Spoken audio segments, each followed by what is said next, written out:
What's up, Everyday Blades?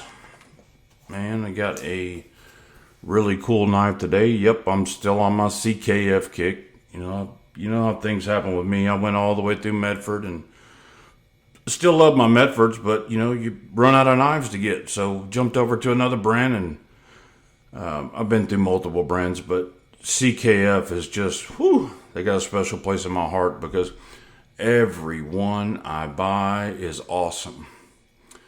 This is the Chimera. Now, I already own the Evo 2 and the Sokasha. Both of those are permanent knives in my collection. I know you're not supposed to say that, but as far as I'm concerned now, they're permanent knives in my collection. I have one other one on the way, and most importantly, I was able to score an Evo 1, and it is beautiful. It'll be here Wednesday, and I will definitely be posting a video on it. So when I saw this one of the reasons it caught my eye is because it was reasonably priced on the secondary, which is rare for these knives. Picked it up for a decent price. Number two, it looked like my kind of knife, but it didn't look like one I would keep forever, right? It was maybe a little bit plain looking. I just didn't know. I was on the fence about it, but give it a shot. For the price, I knew that I could buy it and sell it and get my money back. So why not buy it and check it out? I'm telling you, for now, I'm keeping it for sure. Nothing's guaranteed, but for right now, it's in my collection. This is the Chimera, CKF Custom Knife Factory Chimera. Beautiful carbon fiber show scale with titanium liner, rolled over to a darkened titanium lock side with a Zerk tie clip.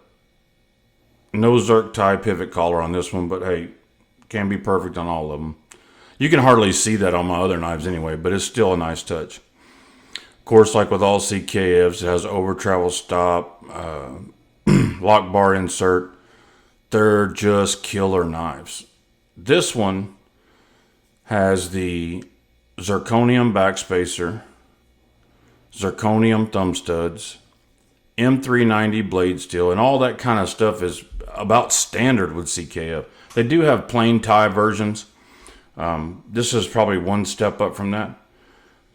The blade, when I got it, the only knock I had was the blade was like extremely rough, like a bead blasted titanium, rough bead blasted titanium. Not bad, but it just didn't feel like a mirror like the rest of my knives feel.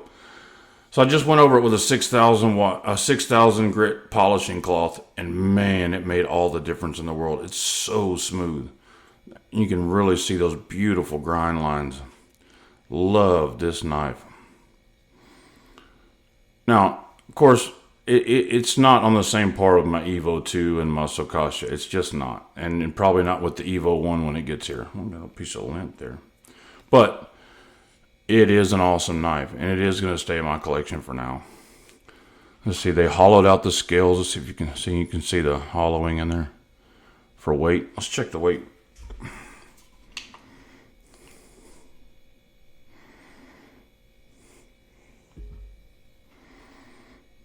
.6 ounces. Man, that's pretty good. That's not bad. Let's check the dimensions. Got myself a little bit. So 4-inch blade, 5-inch handle scales with a 5.6 ounces. That's a good size knife. Let's check the balance of it. Right where it's supposed to be. Right on the money. It's a good feeling knife. It's kind of a beefy knife without the weight and the bulk. If I was going to the ranch for the weekend or going to lease, that's what I would take. This is one of my favorite everyday knives. The Shurgorov Neon. But that's not something I'm going to take if I'm going to go to the ranch for the weekend. It might be a secondary in my pocket just because I like fidgeting with it. It's in my pocket more than most knives.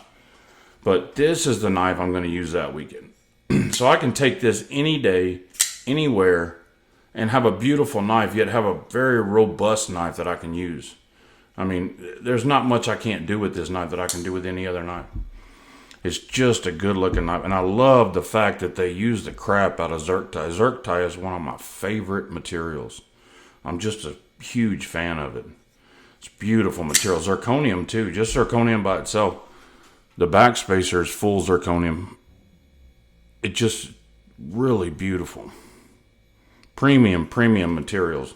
These guys build knives perfect. Centering's always going to be on the money. Let's see. Let's check that. It's right in there. If it's not perfect, it's real close. I may have the pivot a little bit loose. It's hard to tell because the knife is dark, but I'm looking at it here and it's right on the money. Yeah. So if you're on the fence about CKF and you've been looking at them, I can tell you it's worth the gamble. For one, their knives are just not, they make like runs of 300 and 500. If you don't like the knife, you can sell it. I guarantee you. First of all, you're going to have a lot of trouble probably finding it in the first place because they're highly coveted. Lots of people know about these things, and they're tough to get your hands on them. It's taken me a year to get an Evo 1. It's just now coming. I'm super stoked about it. The pouches they sent are just super cool. With the cloth and a full set of extra hardware in case you ever have any issues. I've snapped a screw off a knife before, and the knife maker wouldn't give me another screw, wouldn't sell me another screw. Just sold the knife for parts. Having a full set of extra hardware is huge for me. That's customer care. You care about your customers. You didn't tell them, oh, well, just throw your knife away now. Because you modded it, I'm not going to sell you a screw. That's ridiculous. But if you've been eyeing this knife, and it fits in your budget, I'm telling you to get it. You won't regret it. And if for some reason you do decide not to keep it, it will go off the shelf pretty easy. You'll sell it pretty fast. So, guys, this is the Custom Knives Factory Chimera. Thanks for watching. God bless you and your families. Say a prayer for our country. Good night.